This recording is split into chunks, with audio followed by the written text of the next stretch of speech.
Welcome to Tales with Preshpen. The room smelled of dust, old smoke, and palm oil. An oil lamp sat on the floor, casting long shadows on the mud walls.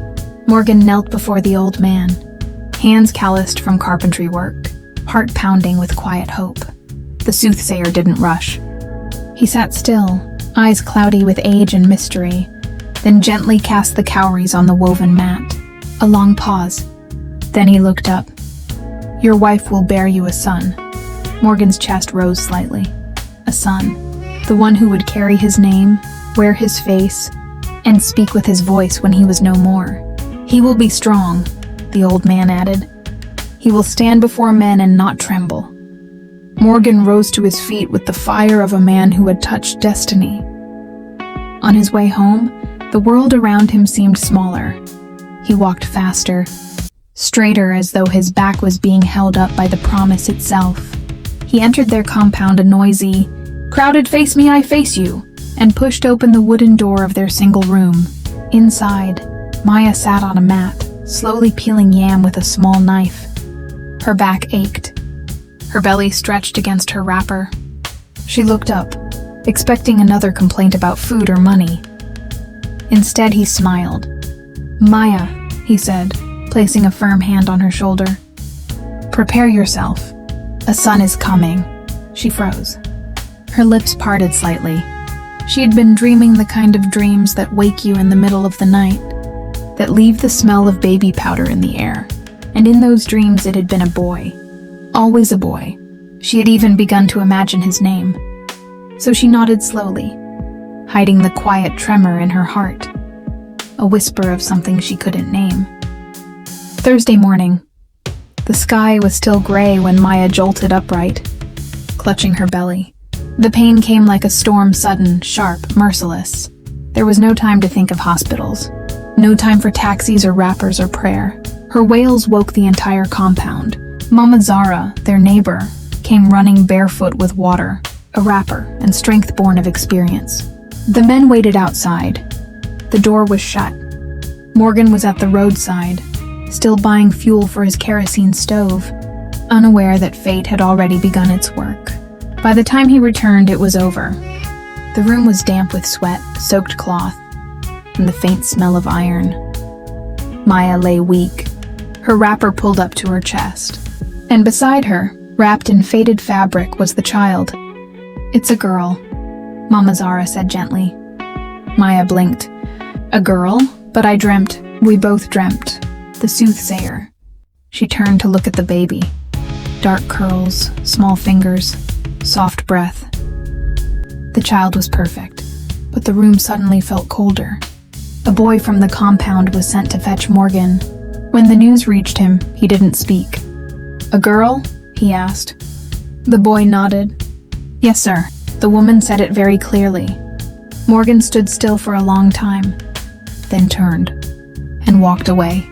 He didn't return home that day, nor the next, nor the one after that. Maya named the baby Ruby. She whispered it like a secret blessing, as if saying it enough would somehow make her husband smile.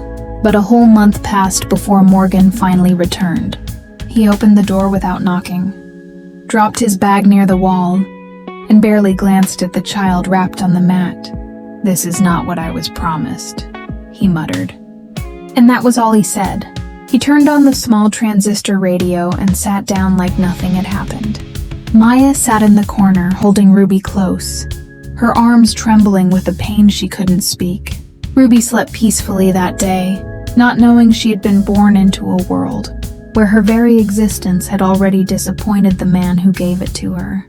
Ruby grew up in a room filled with noise, the clang of buckets, the laughter of neighbors outside, the sharp tone of her mother's commands, yet somehow, silence wrapped itself around her.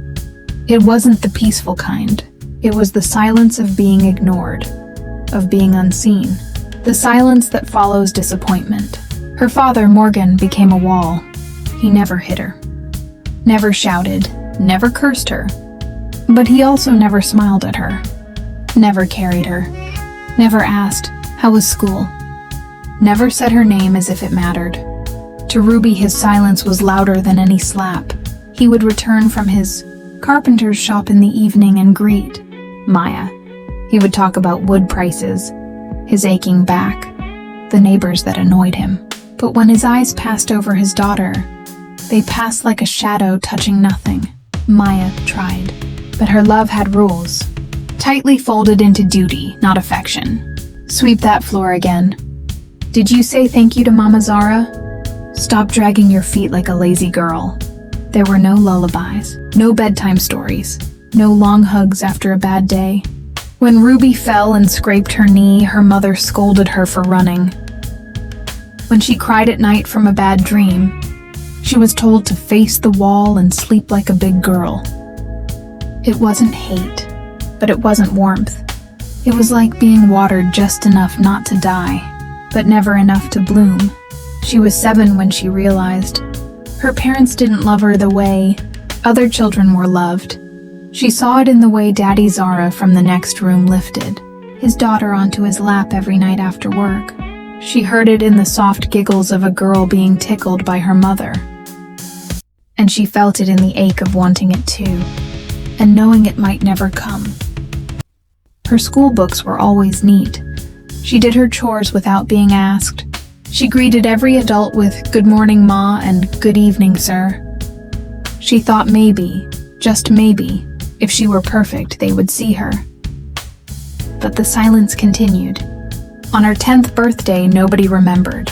Not her father, not her mother, not even herself, until a classmate gave her a sweet and said, "Happy birthday, Ruby." She walked home slowly that day, her feet dragging in the red dust. When she got home, her mother was already shouting, "Why did you pour the flour like that? Don't you have hands? Do you want to waste everything?" Morgan was in the corner, wiping sweat from his forehead. Pretending she wasn't there, Maya slapped her, hard. And just like that, something inside Ruby cracked. That evening, while her mother was in the backyard, rinsing clothes, and her father sat by the window listening to the news, Ruby opened the door and walked out. She didn't take slippers. She didn't look back. She walked down the street with no clear idea of where to go, just the burning thought, anywhere is better than here. She reached the road, and as she stepped out to cross, a scream cut the air. A motorcycle sped past her. A man on the bike tried to swerve but lost control. The crash was loud, metal, bone, blood. People screamed. Someone ran to cover the body. The man died instantly. Ruby stood there, frozen. The world swirled. Her vision blurred. She turned and ran home as fast as her bare feet could carry her. Back inside the room, she slipped in quietly. No one had noticed she was gone. Her father still sat by the window. Her mother still scrubbing in the backyard. She crawled onto the mat, pulled a wrapper over her head, and wept into her hands. The man was dead. She was alive. But something inside her had just died too, the last flicker of innocence. The last hope that someone might come searching for her if she ever disappeared. That night she cried until her throat burned. No one came to ask why. The first time Ruby heard her father laugh, really laugh, it wasn't because of her. It was a Sunday afternoon, the air heavy with heat and the smell of fried stew wafting from nearby kitchens. She was seated on a low stool outside, quietly doing her homework on a torn school notebook when she heard the sound. Laughter. Loud, full-bellied, joyful. She turned her head. Her father was inside, bouncing a chubby baby boy on his lap. The boy her baby brother. Morgan had never looked so alive. His eyes shone with the kind of love Ruby had only read about in books. He called the baby my prince, kissed his cheeks, and rocked him gently as he hummed an old tune. Maya stood beside them, smiling. Not the tired, tight-lipped smile Ruby knew so well. A real one. The kind that stretched her whole face and lit up the room. For a moment, Ruby stared, unsure if she should feel happy for them or disappear quietly into the background, like she always did. She chose silence. Another baby came 2 years later, another boy. Morgan bought clothes this time. Tiny brown sandals, a plastic football. He gave them nicknames. played with them, lifted them on his shoulders like trophies. He let them pull his beard and babble nonsense, and he answered like it was gospel.